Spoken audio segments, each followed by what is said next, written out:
With this plea deal, there is no chance Kohberger will face the death penalty. Some say that's for the best. Others believe he should face the harshest punishment possible. Even the victims' families are split. So we asked Idahoans how they feel and whether they think the death penalty still has a place in this state.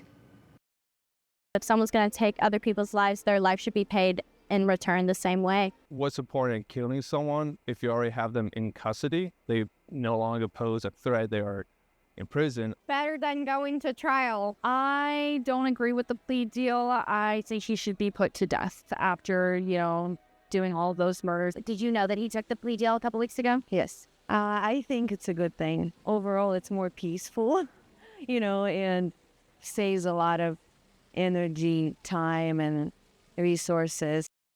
Now, it's still unclear why prosecutors took the death penalty off of the table for Kohberger, a quadruple murderer with no clear motive or connection to his young victims. We do know the death penalty remains controversial and a costly way to punish people in Idaho.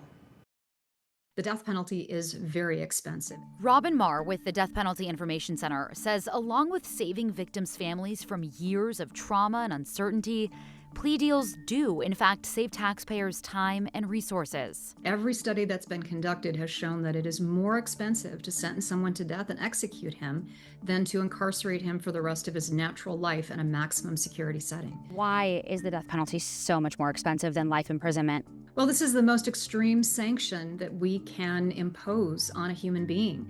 And so there are a lot of procedural safeguards that are involved in the process. A DPI analysis shows most death penalty cases do not end up with someone actually being executed.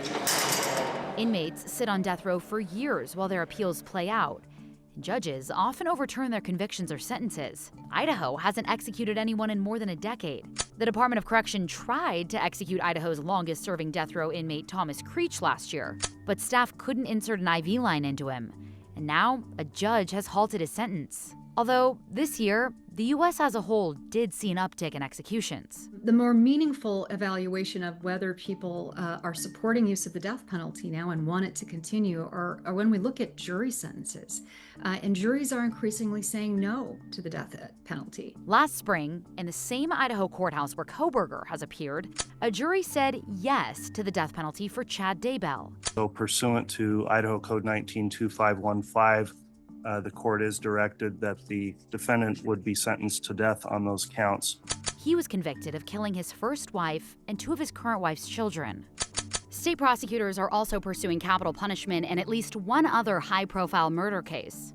But if the death penalty isn't used for a man who brutally stabbed 4 college students to death, some question who the death penalty is meant for. That's a great question. There is a lot of frustration sometimes when people see extreme crimes that don't end up in an expected death sentence, and other crimes that don't look like they merit a death sentence ending that way. It says something about how arbitrarily the death penalty is used, and that also creates a lot of public concern about its use. Does this show that it's going to be unlikely that we're going to use it moving forward?